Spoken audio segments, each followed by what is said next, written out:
말씀까지 우리 함께 말씀을 보겠습니다. 야고보서 5장 7절에서 11절의 말씀까지입니다. 자, 우리 함께 있습니다. 그러므로 형제들아, 주께서 강림하시기까지 길이 참으라. 보라, 농부가 땅에서 나는 귀한 열매를 바라고 길이 참아 이른 비와 늦은 비를 기다리나니 너희도 길이 참고 마음을 굳건하게 하라. 주의 강림이 가까우니라. 형제들아, 서로 원망하지 말라. 그리하여야 심판을 면하리라. 보라, 심판주가 문 밖에 서 계시니라. 형제들아, 주의 이름으로 말한 선지자들을 고난과 오래 참음의 본으로 삼으라. 보라, 인내하는 자를 우리가 복되다 하나니 너희가 욥의 인내를 들었고 주께서 주신 결말을 보았거니와 주는 가장 자비하시고 긍휼히 여기시는 이시니라. 아멘. 믿음과 행함을 강조하는 것이 야고보 사도의 신앙입니다. 믿음이 있노라 하고 행함이 없다면 그 믿음은 믿음이 아니라 죽은 믿음, 사장된 믿음이라고 말하지요.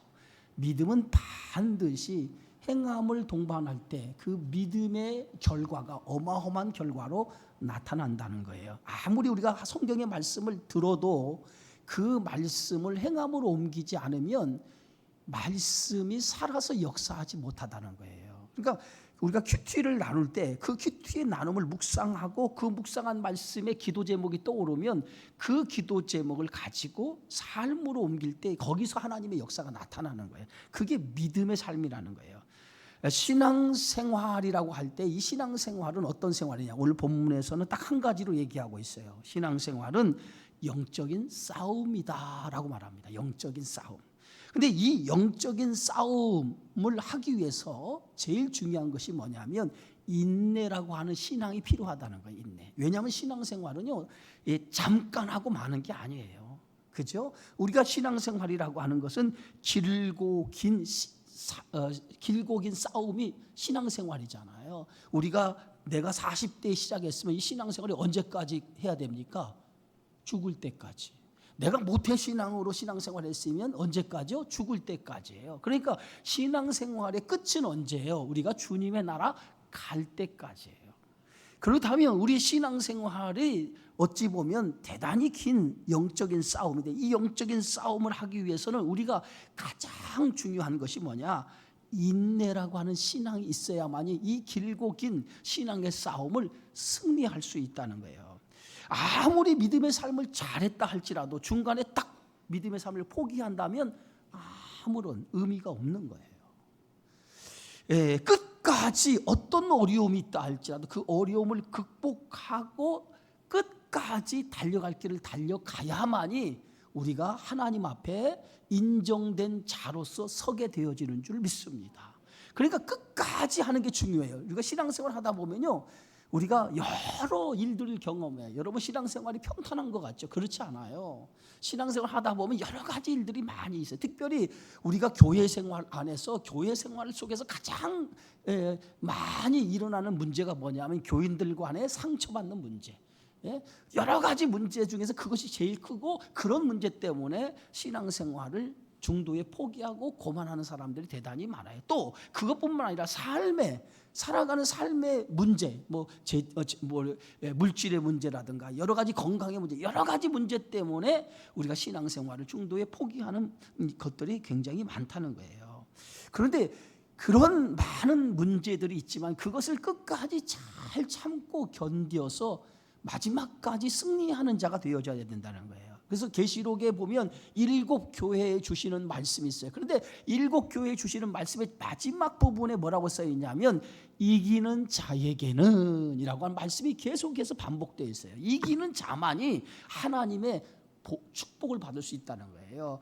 생명책에 그의 이름이 기록될 것이고 흰옷을 입을 것이고, 이렇게 그가 생명나무의 열매를 먹을 것이고, 이렇게 여러 이기는 자에게만 주시는 축복이 오늘 계시록에 기록되어 있습니다. 그런데 오늘 우리 주변에 보면 믿음 생활을 잘 하다가 중도에 그냥 어떤 이유에서든지 포기하고 믿음의 생활을 중단하는 사람들이 있어요. 왜 그럴까요? 왜 그 사람들이 중도에서 그만둘까요? 그들이 끝까지 믿음에 대한 확신, 내가 신앙생활을 하는 믿음에 대한 확신이 내가 없기 때문에, 그 확신이 없기 때문에 중간에 신앙생활을 포기하고 만다는 거예요. 여러분, 믿음의 확신을 가지고 살아가는 거하고 믿음의 확신이 없이 살아가는 거하고는 엄청난 차이예요. 우리의 신앙생활에 내가 믿는 믿음에 대한 확신을 가진 사람은 어떤 어려움이 있어도 그 어려움을 믿음의 확신을 가지고 견디며 이기며 나아갈 수 있게 되어지는 줄 믿습니다.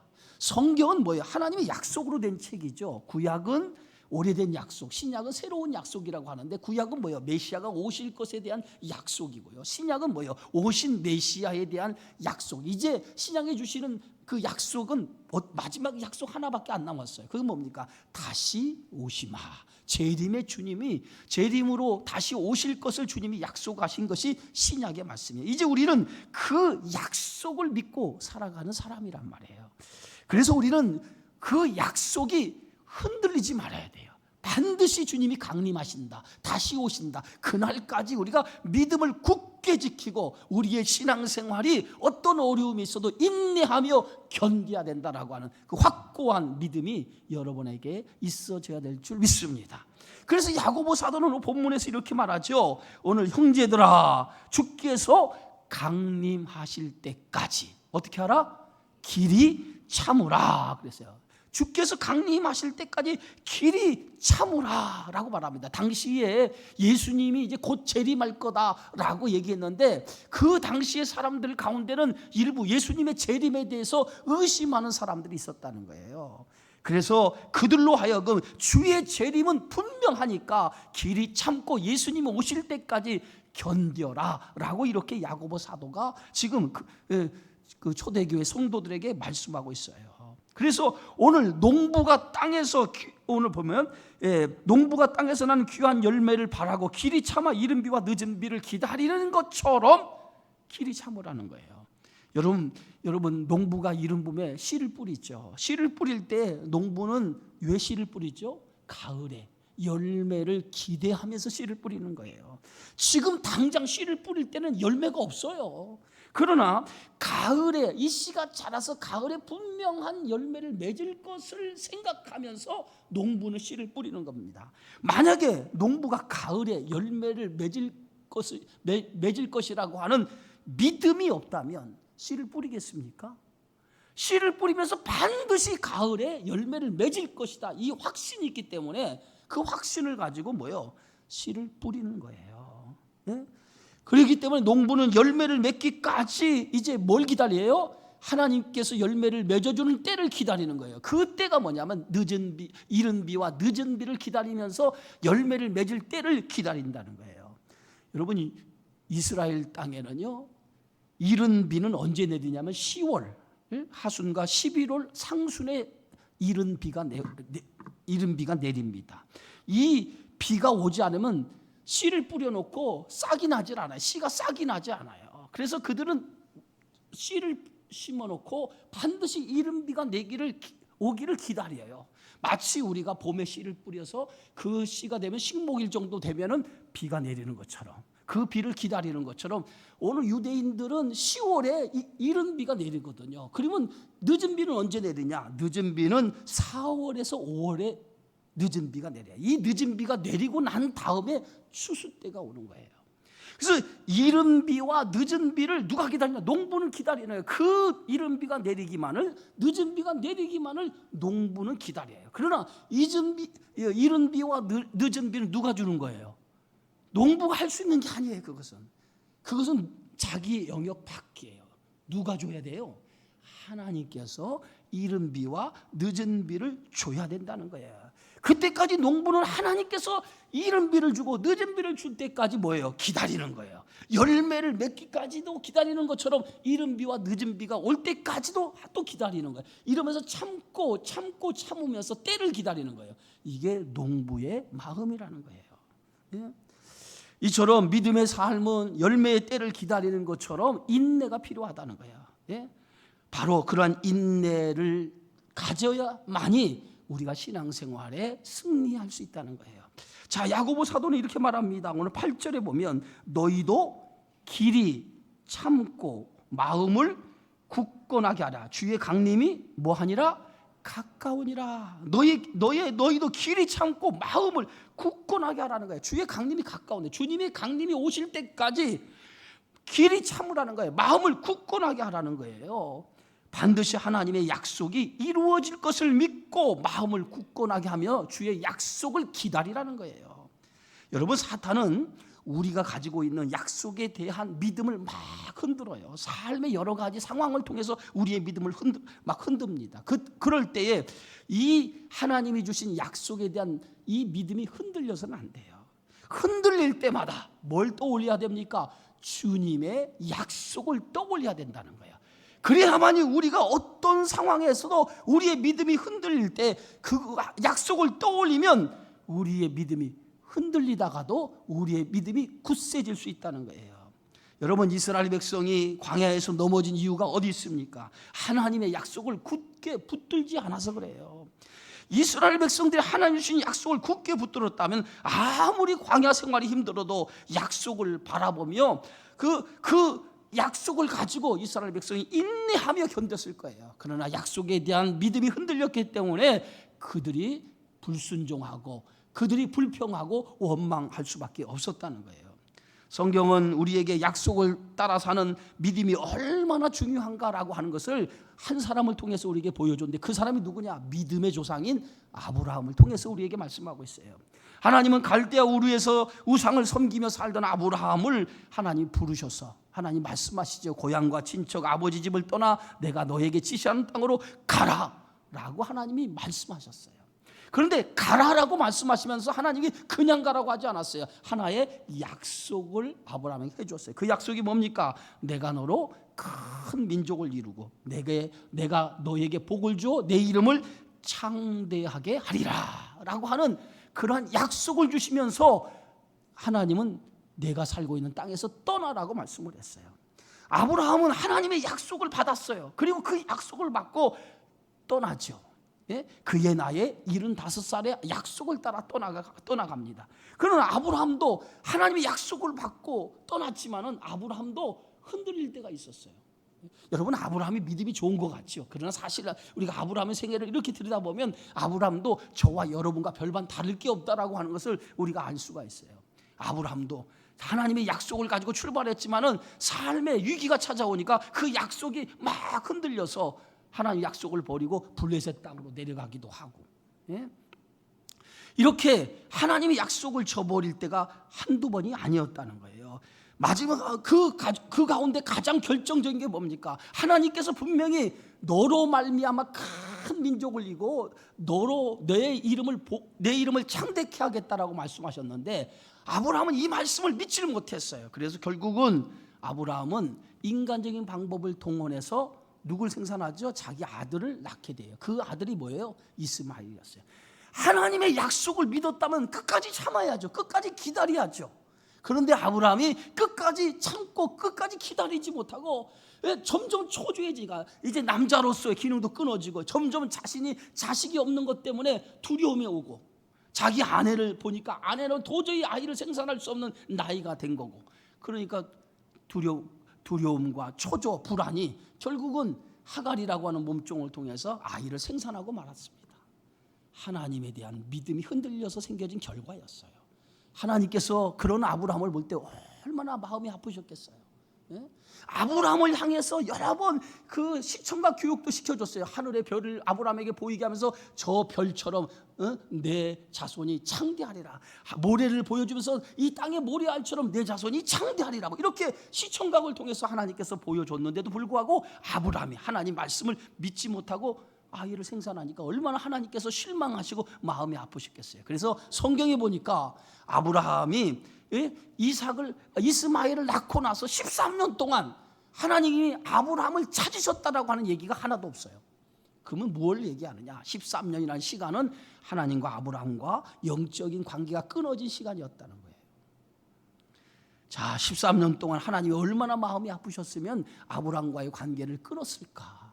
그러다가 아브라함 나이 99세에 하나님이 아브라함에게 나타나죠. 아브라함에게 나타나셔서 아브라함에게 주신 첫 번째 말씀이 뭔지 아세요? 첫 번째 말씀이 이런 말씀이에요. 나는 전능한 하나님이라. 너는 내 앞에서 완전하라라고 하는 말씀이 첫 번째 말씀이었어요. 나는 전능한 하나님이다. 전능한 하나님이라고 하는 이 말씀을 왜 하셨을까요? 너는 왜 내가 전능한 하나님인 것을 믿지 못하고 하나님의 약속을 믿지 못하고 인간적인 방법을 통해서 아이를 생산하느냐? 그런 책망이었어. 책망. 나는 전능한 하나님이다. 예? 하나님은 무엇이든지 할 수 있는 전능하신 분이라. 그런데 그것을 네가 믿지 못하고 인간의 생각, 인간의 방법을 동원해서 아이를 생산했던 것에 대한 꾸짖음이었어요.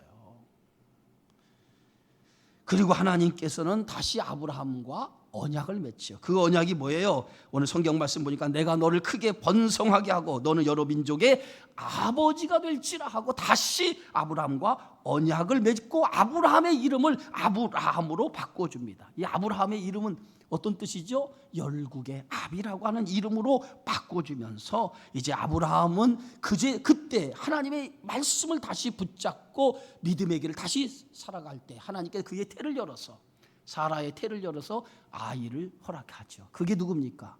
이삭이라고 하는 아이였어요. 자, 이렇게 이삭이 태어나고 나서 하나님께 또 한 번 아브라함의 믿음을 테스트해 보죠. 100세에 얻은 그 아들을 이제 하나님이 지시하는 산으로 데리고 와서 번제로 바치라고 하죠. 아브라함은 그 하나님의 시험을 어떻게 했습니까? 통과하죠. 그 아브라함이 이 이삭을 바치라고 하는 그 시험을 통과한 것은 어떤 믿음이었을까요? 그가 하나님으로부터 약속을 어긴 것에 대한, 약속을 지키지 않은 것에 대한 그 준엄한 책망을 받고 하나님은 어떤 하나님인 것을 깨달았어요? 전능하신 하나님, 전능하신 하나님. 그 전능하신 하나님이라는 것을 깨닫고 나서 그 이후로부터는 온전히 하나님을 믿기 시작을 했어요. 온전히 하나님을 믿기 시작했어요. 그래서 하나님이 이삭을 바치라 하니까 아브라함은 두려움 없이 하나님에 대한 믿음으로 이삭을 바칠 수 있었다는 거예요. 그랬더니 성경에 보니까 하나님께서 아브라함의 믿음을 인정하죠. 이제야 내가 하나님을 경외한 줄을 내가 알았노라 라고 하나님이 아브라함의 믿음을 인정했던 것을 보게 되었죠. 히브리서 11장에 보면 아브라함의 믿음을 이렇게 얘기합니다. 이는 그가 하나님이 계획하시고 지으실 터가 있는 성을 바라보았다라고 얘기하고 있습니다. 바로 아브라함이 믿음이 흔들릴 때는 그도 우리와 똑같은 모습을 가졌어요. 그러나 그가 믿음이 굳건하게 세워졌을 때 그때부터는 흔들리지 않았다는 거예요. 약속에 대한 믿음이 굳건해져야만이 흔들림 없이 믿음의 삶을 살아갈 수 있는 줄 믿습니다. 오늘 야고보 사도는 오늘 이렇게 말하죠. 9절에 이렇게 말합니다. 형제들아 서로 원망하지 말라. 그리하여 심판을 면하리라. 보라 심판주가 문 밖에 서 계시니라. 여러분 신앙생활 하는 가운데 이 야고보 사도가 주시는 이 9절의 말씀은 교회 안에 있는 성도들 가운데 서로 원망하고 불평하는 성도들을 향한 말씀이에요. 우리가 하나님의 약속을 굳게 붙들고 살아가는 신앙생활 하고 있는 성도들 가운데 때로는 원망과 불평이 그 안에서 일어난다는 거예요. 그래서 오늘 서로 원망하거나 불평하지 말라.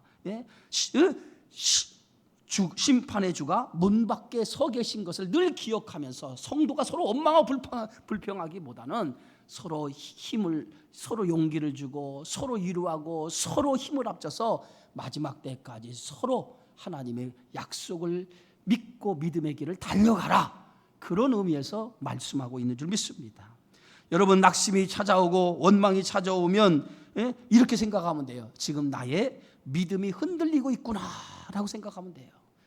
원망과 불평이 찾아오면 나의 믿음이 지금 막 흔들리고 있구나 이렇게 생각하면 됩니다.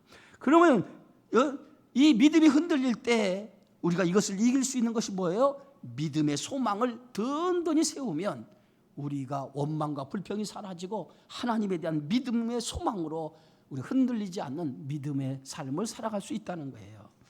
그래서 오늘 낙심과 원망이 찾아올 때마다 우리의 심판주인 주님께서 문 밖에 서 계신다. 이 주님이 곧 오신다라고 하는 그러한 생각을 가지시면서 내가 지금 정신을 차리고 내가 정말 내 믿음을 바로 지켜야 되겠구나 이런 생각, 이런 자세를 가지고 신앙생활을 해 나가야 된다는 거예요. 그것이 야고보 사도가 우리에게 가르치시는 말씀이 되어지는 줄 믿습니다. 그러면서 오늘 19절에 이렇게 말합니다. 10절에 이렇게 말합니다. 우리 함께 읽어봅시다. 형제들아 주의 이름으로 말한 선지자들을 고난과 오래 참음의 본으로 삼으라. 오늘 10절과 12절에 보면 야고보 사도는 두 사람을 예를 들어서 얘기하고 있어요. 한 사람은 누굽니까? 한 사람은 선지자들을 본받으라는 거예요. 선지자들이 고난과 오래 참음의 본으로 삼으라. 이 대표적인 사람이 누구냐? 선지자들 가운데 예레미야 선지자예요. 예레미야 선지자는 오늘 유다의 멸망을 예언한 선지자였어요. 여러분, 선지자가 자기 조국의 멸망을 예언한다라고 하는 것, 선포한다라고 하는 것은 이건 대단히 치욕스럽고 대단히 힘든 일이었어요. 그런데 하나님이 오늘 예레미야에게 환상을 보여주고 예레미야 선지자에게 말씀합니다. 유다가 곧 멸망할 것이다. 그러니 너는 너의 백성에게 유다의 멸망을 선포하라는 거예요. 그런데 당시에 많은 선지자가 있었는데 그 선지자 가운데 거짓 선지자들은 유다의 멸망을 선포하지 않았어요.